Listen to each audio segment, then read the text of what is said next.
Welcome back. On today's episode, we have a special guest from the company Omorpho, and you may or may not have heard of this company. I had not heard of them prior to us getting connected with these people, but they are a newer company that specialize in gravity sportswear, and we're going to learn more about that today. What the product does, the scientific studies behind it, and how it can help athletes like yourself or people that you coach. And we have with us today Erin Feser, and she is the head of science here at Omorpho. And so thank you, Erin, for coming to talk with us today about your product. And I'm really excited to learn more about it myself. Sounds like, we see people kind of made me think about it when I first saw it. I thought, well, you see all these people out there at the track this morning. I saw a guy doing stair repeats with a weighted vest on, with like a military vest type with weights in it. My husband has gone and done rucking events where he carries like a heavy backpack and does like all sorts of crazy stuff. So it kind of reminded me of that, but in a much more maybe safer manner, if I may say so. So I'm excited to learn more about it. So Erin, why don't you tell us a little bit more about yourself, what your background is, and what drew you to be involved with this product? Yeah, well, thank you. Thanks for having me join you today.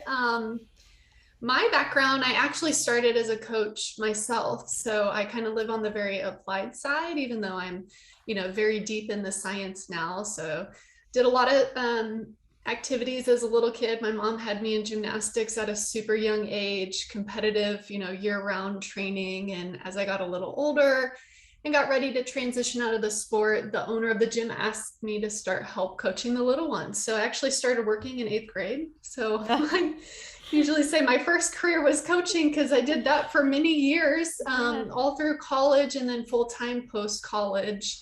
And I just when I was doing it full-time, I just had such a hard time answering my own questions. This was before, the internet and lots of online resources. I'm aging myself, but I just struggled. I wanted to be a great coach, and I saw so much of what we did in the industry was doing what we did when we were athletes. My coach had me do this, so I do it too, and I just couldn't get on board with that rationale. So I ended up transitioning, getting a master's degree, because I wanted to be able to answer questions myself and figure that out. How do we figure this stuff out when it comes to training and coaching and becoming better at performance? So I shifted then away from coaching and into academia, did some research in my master's degree, and then started teaching full-time after that. And after being at the university for a while, my colleagues were, I could say, politely getting on me that it was probably time for me to do my own PhD and kind of keep expanding my horizons, either in the research direction or academia, just the things that you can do after a master's degree by getting that PhD. So, I probably fought it for a while, but finally listened. And the big thing with me with getting the PhD, which is why I want to bring this into the story, is because I wanted to be able to answer questions that were super relevant to coaches and athletes. I didn't want to live in the lab. I didn't want to do that kind of research. Not that I don't respect it. That's a great way to answer questions, and I'm so happy a lot of people do that. But I knew if I'm going to spend a lot of time working in research, which you have to do for your PhD, I want it to be something I feel like is tangible. It can make a difference tomorrow. We can use it. That was the space that I wanted to live in, which meant I had to find a research group that I could get trained up on how to do that type of research. And I ended up getting connected with a research group in New Zealand at Auckland University of Technology, phenomenal postgraduate program there. And they had started to work a lot with this concept of microloading. So that was really my first introduction to microloading and the idea of wearing resistance. Not that I hadn't seen weighted vests, but more so putting it on the limbs in sport training versus maybe hiking or walking with a weighted vest. So with those guys, gosh, that would have been back in like 2017, 2018 would have been my earliest introductions of this kind of conceptual idea of how can we use this for training. And then the research for me kind of sprung off and saying, well, one, we want to see if it works, right? We don't want to tell coaches to try something if it's not going to work. Two, we want to make sure it's safe. and how can we kind of answer some of those questions and make sure that it's something that we recommend, because we want to be able to then talk to coaches and talk to athletes and guide them on how to use something like this. And then in turn, they ask us questions and we turn around and start answering those questions again. So that is a bit of my background and kind of what brought me into microloading specifically. And then in time, I was connected with the Omorpho team way before they launched. So I've actually been with the team for almost 2 years now. We launched back in November, I believe, last year. So from the public perspective, where we look new, but of course the team's been working on the product line for quite a while. Okay. So it sounds like, I was curious, I was interested in like, coming, it's always like a progression to go athlete, coach, and then to want to help coaches help their athletes even more. And I love that you wanted to get into that science part of it and be able to put tangible stuff out there rather than just like, well, we saw in the lab that the VO2 max is da da da da da under these controlled conditions, right? Because that's not what it's like in the real world either. I mean, I read all that stuff too because I'm, an exercise physiology geek, but I love that, when you get out there, it's not like that, right? It's all different. So I love that. So tell me more about the product itself that Omorpho makes. And you mentioned micro loading. So can you explain to us a little bit more of exactly, what that is Yes. and that sort of thing? Yeah. Great question. So it's pretty simple. It's wearing weights. Now, Mm-hmm. how you do that can be anything under the sun, right? People used to wear ankle weights kind of before our time, I Mm-hmm. believe. That was, a little before us. You've seen weighted vests for a long time, rucksacks. So it's not that there aren't other ways in which you can get away with wearing weights, but we have a product line that first off is absolutely beautiful. So it's Mm-hmm. something that for a lot of people they're more interested in wearing when they're out of the house or in a training situation because it looks like a fitness piece of fitness apparel. Plus, we have an amazing design team, so they've done a phenomenal job and are always innovating in terms of what the product is, the product design itself.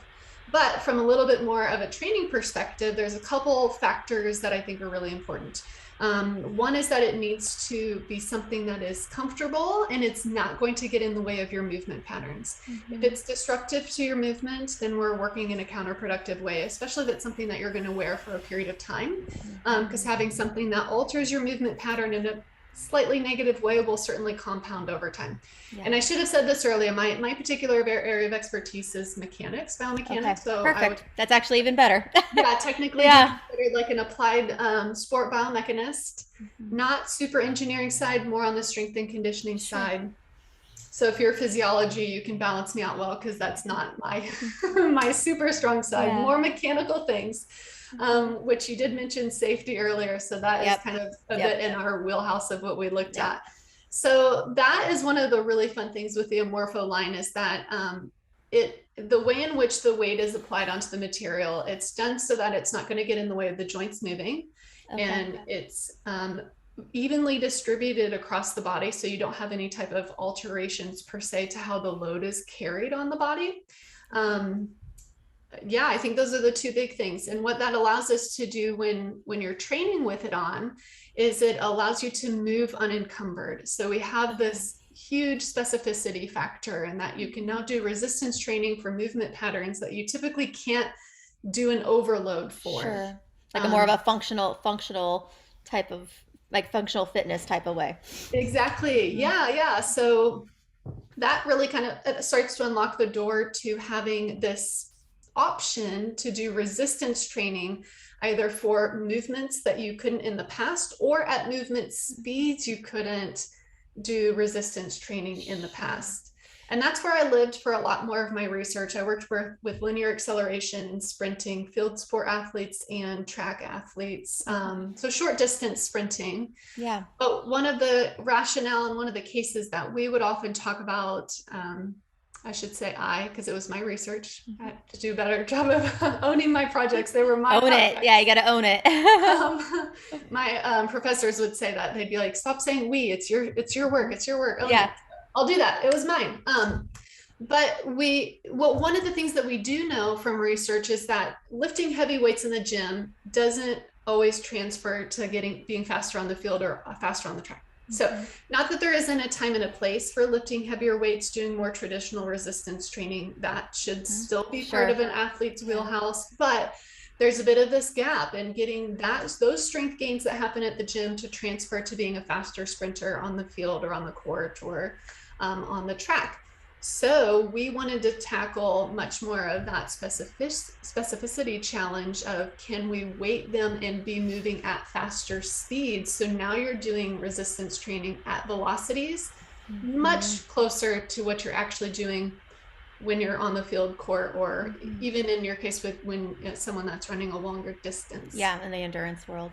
And this Mm-hmm. type of training tool unlocks that for you, by being able to carry the load on the legs. For example, with our runners and our sprinters, you're actually able to overload the muscles specific to that movement pattern, Mm-hmm. Okay. which is different than vests. So we can talk Yeah. about that, like where do you Yeah. place the load based on what you're doing. Mm-hmm. Um, but that's a bit of that, like emergence of where this is coming from, and unlock like why we might use it or when we would use it. It doesn't replace all other types of Sure. resistance training, but how can we use it to complement or accelerate what you're trying to do?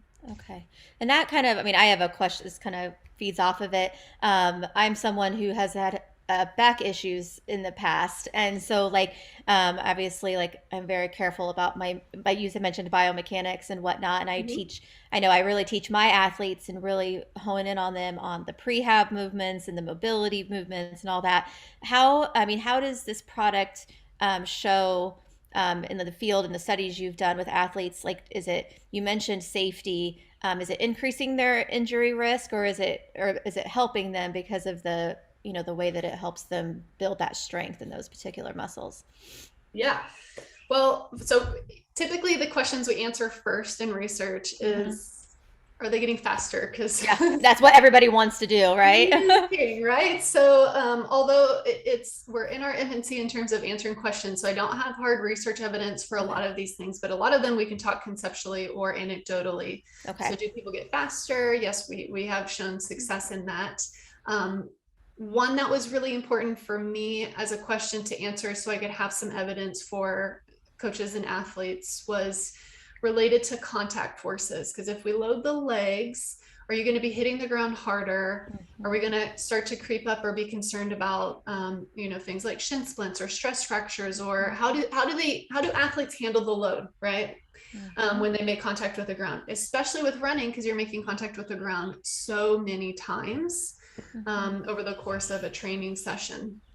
And that could really compound we do know that contact forces are getting to be a little bit larger. So that was a study that we did, specifically to answer that question with loading on the legs. And fortunately, we're able to report, even with sprinting, which are our highest contact forces that we're going to see with running, that would be different than jogging, right? When you're sprinting, there was not a substantial change or Oh, really any good. change in how the individual loaded the ground.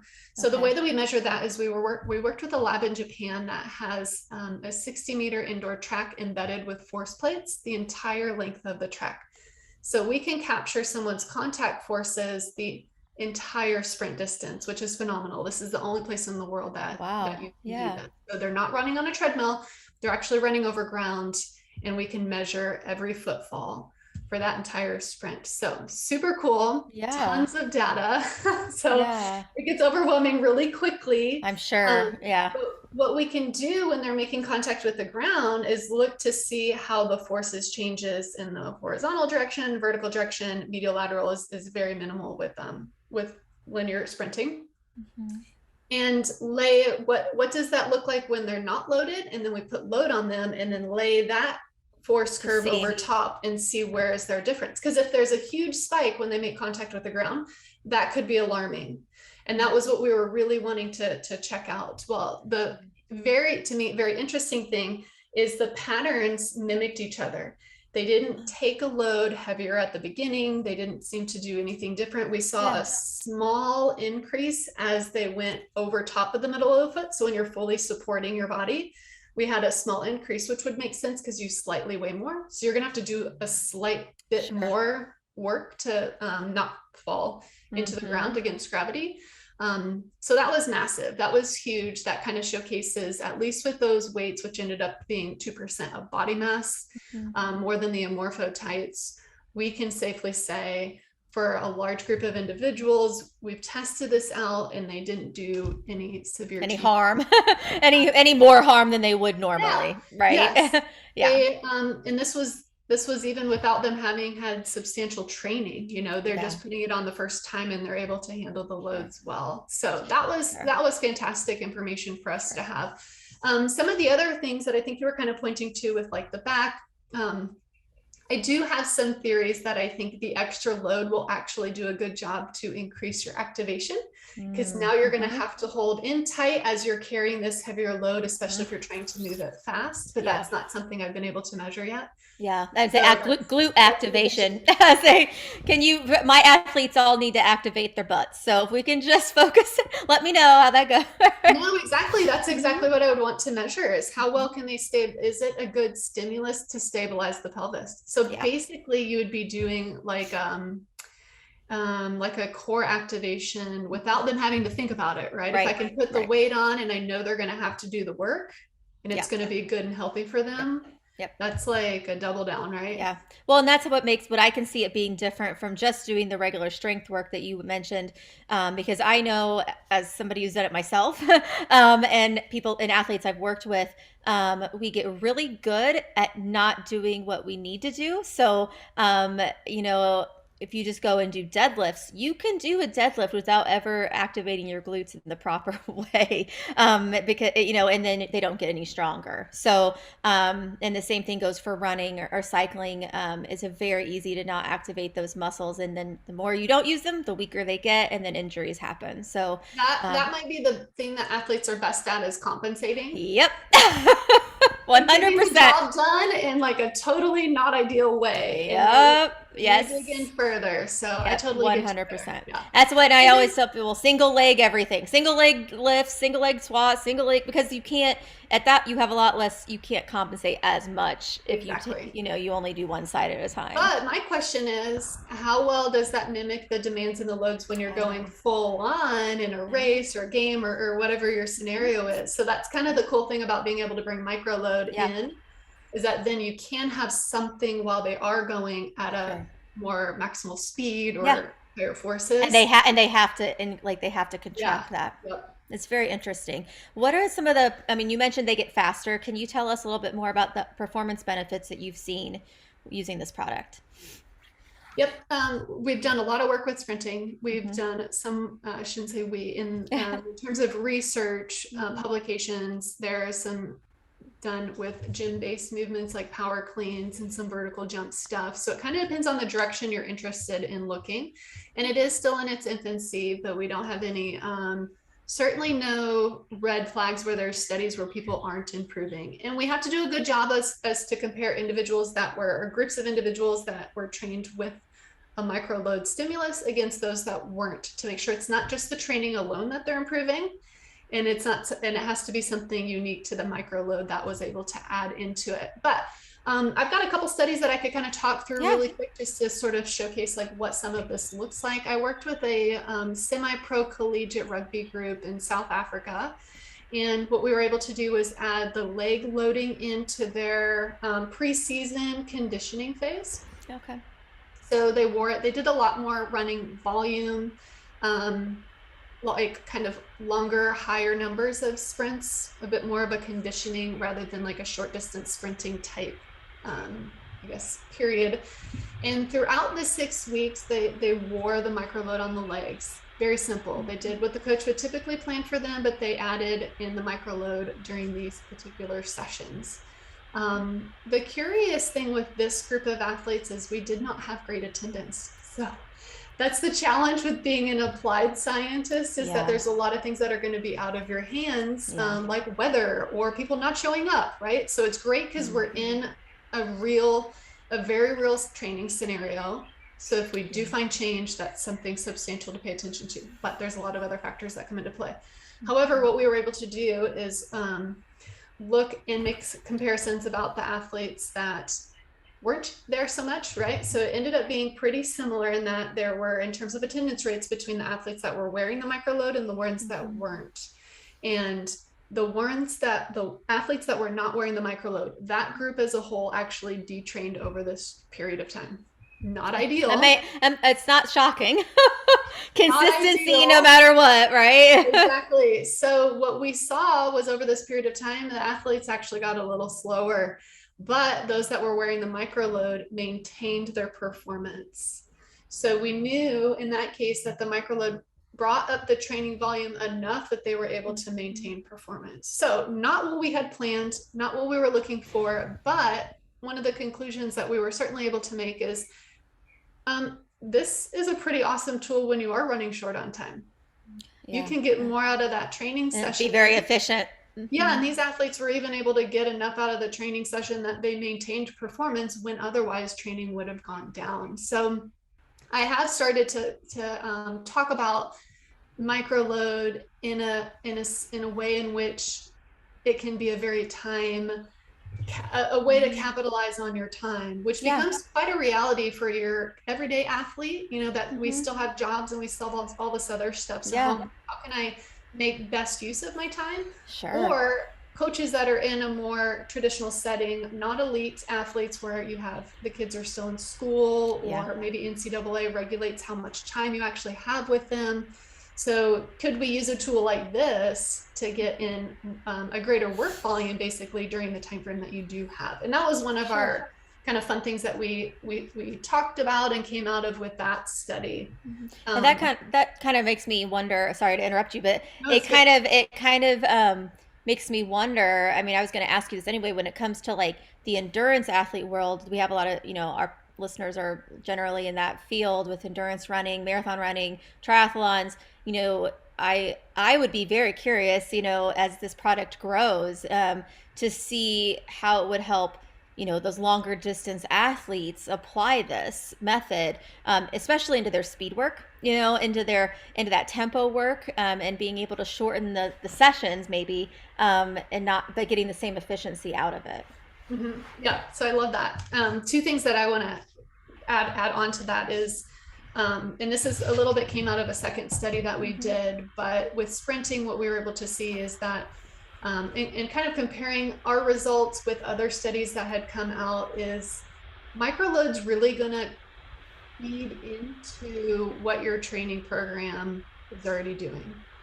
Mm-hmm. If you're working on a lot of fly sprints and really fast, like max velocity type Mm-hmm. activities, it's going to push you in that direction. If you're doing a lot of more acceleration, sprint starts, those kinds of things, that's where you're spending your time and that's where your training is pushing you. And we're going to be Yeah. able to use microload to push you further. Yeah. So we do have different ways in which we leverage microload. So for some of those endurance athletes, being able to add it on the limbs while they're doing speed work is going to help Mm-hmm. make the limbs move faster, because that's where you're Mm-hmm. specifically overloading. If you want to increase your volume of training, adding load onto the limbs for maybe a longer, slower type run Sure. is effectively making the workload during that entire time greater. Harder. Yeah. Yep. So it becomes like, is it an endurance tool? Is it a speed tool? Could be Well, both. yes, it Mm-hmm. depends on what you're using it for. And I actually did a Mm-hmm. presentation on this once. I stole a title from a colleague of mine that was, microloading. It works for me. Does it work for you? Because you could say, does it work? But my question is, what are you trying to use it for? And then how are we using it? So let's be Sure. smart about bringing it into our training so that it does Yeah. become something that works for you. Sure. How would you? We only have a few minutes left on our recording, so I want to make sure I ask the right questions here. Somebody who is curious about this, which I know I'm curious, so I'm sure we're going to have a lot more people that are going to be curious after hearing this. If they're like, okay, well, how do I get started? Do I just go to the website, order a pair of pants, and wear them on my run? How would you recommend that someone get started with this type of tool? Yep. So first recommendation is you want to put the load on the body parts that are working. Okay. So if you're a tennis player, loading the upper body, loading the limbs is probably going to make sense. It'd be a great stimulus for warm up. You might not wear it in the games, but Mm-hmm. some training and some drills. If you're running, you're moving your legs. So let's talk about loading the legs. So that's that's usually a great starting place. Load what you're moving, and start there. The second thing I highly recommend is that you ease into it. It seems light. You'll hold the tights and you'll be like, oh, this is Hmm. cool, but they're light. Do not overdo it. Yeah. Don't If wear you're them on my 20-mile run. Probably not. No, you can, but you might be sorry that you did. And I don't think it'd be a good idea. it's probably not going to be the smartest path to progress you No. forward. Yeah. And I even have a sprint coach that I work with where he has kind of a ramp up that he'll do with his athletes, because some people will take it a lot in the hip flexors. Hmm. And that can be a lot of extra work for the hip flexors. So you don't really Sure. want to push somebody too far, in terms of those compensations, like you were talking about, because Yes. that could feed into it if you're not watching maybe how they're moving. Mhm. Also, watch how someone starts to fatigue when they have them on, because they might try to cheat stuff around when they're getting fatigued. But back to my recommendation is to ease into it. Yeah. If you've got a whole week of runs, different types of runs planned, maybe incorporate it into a portion of a slower run if you're going to use it for some longer runs, or use it on your drill days and speed work. Yeah. And so it's not, I don't like to recommend as a piece that you wear All the for time. everything Yeah. all the time. Some That's people what I might was. do that, and that's fine if they choose to do that. But when I look at athletes that are being very systematic in how they're progressing from week to week, Mhm. let's make sure we don't Sure. overload, because Well, and I'm that's sure if you can do it that way, then when you take it off, you'll be able to see the improvements that you make when you're not where, like from doing the micro loading. Then you're yep. like, because I mean, I'm guessing just from the way my brain is working, like if you micro load and then you go out to do your event in, without it, you should be stronger and faster. So it would be good to see that progression and how much easier it feels. That effort that would feel really hard before now is going to feel like, oh, that's not so hard anymore. Yeah, it's like almost an instant taper by taking them Hmm. off. Yeah, it kind of reminds me of when I used to have to run with the jogging stroller. And There you go. then they got bigger and I left it at home and I was like, wow, this is so easy. So Exactly. so we have just a few minutes left, and so I don't want it to cut us off. So I want to make sure we would love to have you back again in the future. As your research progresses, and especially in the endurance world, I think that there's a lot that you guys can do there with cycling, as well. Even swimming, if you had waterproof stuff. I have all these ideas for you guys. So. Very interested. I am going to make sure to so our listeners know the website for Omorpho is going to be in the show notes, and on the comments. And if you guys have any questions for Erin, I can pass them on. If you post them, I can always Yeah. email her and then Yep. answer. And I am sure if there's any questions, I will make sure the website's on there. They can use the contact us button, I'm guessing, Yep. to ask Yep. any Exactly. questions. And I hope you guys check it out.